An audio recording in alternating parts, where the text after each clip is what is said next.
పడతాయనో తెలంగాణ కూర్చోబెడితే తెలంగాణలో జనసేన పార్టీ ఉంటుందనో కాదు. మాకు ఇష్టం, నా ప్రేమ నా తెలంగాణ మీద.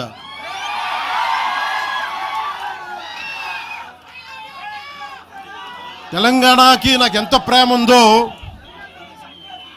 తెలంగాణకి నాకెంత ప్రేమ ఉందో నేను ప్రూవ్ చేసుకోవాల్సిన అవసరం విమర్శించే నాయకులకు లేదు. నేను మీకు చెప్పాల్సిన అవసరం కూడా లేదు.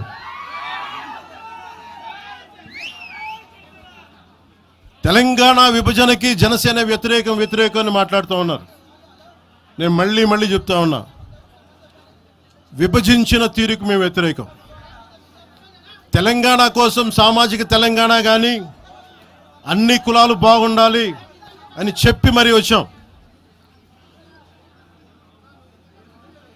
పార్లమెంటు తలుపులు మూసి తెలంగాణని ఆంధ్రాని విభజించిన తీరు మీద తప్పని చెప్పాను తప్ప తెలంగాణ సంస్కృతి మీద కానీ తెలంగాణ రాష్ట్ర ఏర్పాటు కానీ ఎప్పుడూ జనసేన వ్యతిరేకం కాదు.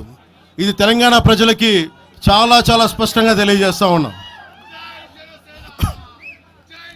నాకు నిలబడింది కష్టాల్లో ఉన్నప్పుడు ఒక్క నిమిషం సార్, ఒక్క నిమిషం మాట్లాడేవాడిని సార్. తెలంగాణ ఆంధ్రప్రదేశ్లో నన్ను తిరగనివ్వమని మాట్లాడుతూ ఉంటే నాకు వారాహి అనుమతినిచ్చింది తెలంగాణ ప్రజానికి, నాకు అనుమతి ఇచ్చారు. నాకు అలాగే నాకు గత వైసీపీ ప్రభుత్వం మిమ్మల్ని ఆంధ్రాలోకి అడుగు పెట్టనివ్వు అంటే కోదాడ, నల్గొండ అన్ని ప్రాంతాల నుంచి వచ్చి నాతో పాటు అండగా వచ్చారు నా తెలంగాణ అన్నదమ్ములు, జన సైనికులు. నేను చాలాసార్లు మా నాయకులందరినీ అడగండి, మనం పార్టీని ఇక్కడ బలపెడదాం అంటే నేను ఒకటే చెప్పా, తెలంగాణ వచ్చిన ఈ సందర్భంలో మనం కూర్చోబెట్టి మాట్లాడితే ముందు అది వేరేగా వెళ్తుంది. ఇంకా తిరగండి, జనసేన ఆశయాలను తీసుకెళ్ళండి, ఆ రోజు సంగతి చూద్దాం. ప్రజలు కోరుకున్న మీద చూద్దాం తప్ప నాకేమి ఇక్కడ కూర్చొని ఆంధ్రప్రదేశ్లోనే అధికారం కోరుకునేవాడిని, తెలంగాణలో నేనే అధికారం కోరుకుంటాను, ఒక మార్పు తప్ప.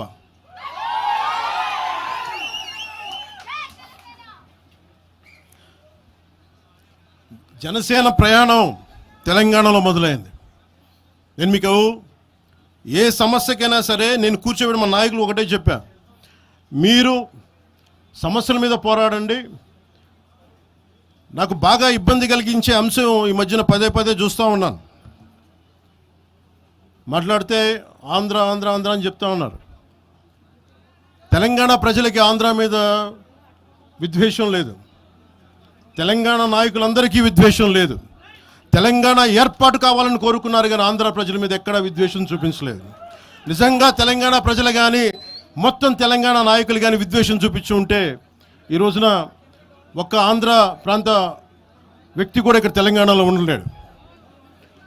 ఇది తెలంగాణ తాలూకు ప్రేమ, తెలంగాణ ప్రజల తాలూకు ప్రేమ, ఇవన్నీ ఎవరు మర్చిపోరు.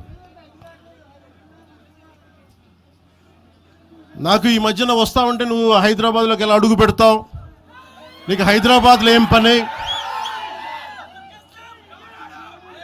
ఇది నేను ప్రత్యేకించి చెప్తా ఉన్నా. మీరెవరైనా నన్ను బెదిరించే వాళ్ళ మీ అయ్యే జాగీరా తెలంగాణ.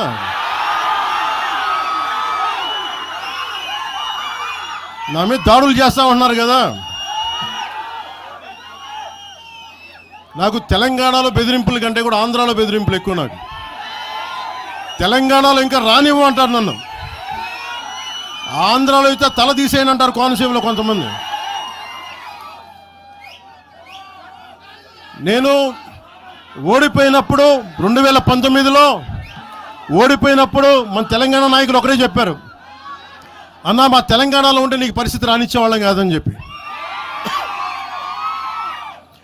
నాకు నిజంగా తెలంగాణ అద్భుతంగా ఉండాలి, యువతకు అద్భుతమైన అవకాశాలు రావాలని కోరుకుంటాను తప్ప నాకు ఇక్కడ కొత్తగా బావుకునేది లేదు, ఏమీ లేదు.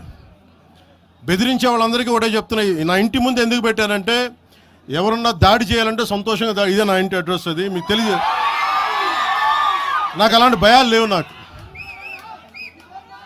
బాంఛన్ కాల్మొక్త, బాంఛన్ సారు కాల్మొక్త అనే ఉద్దేశం ఉంటే పార్టీ ఎందుకు పెడతామా?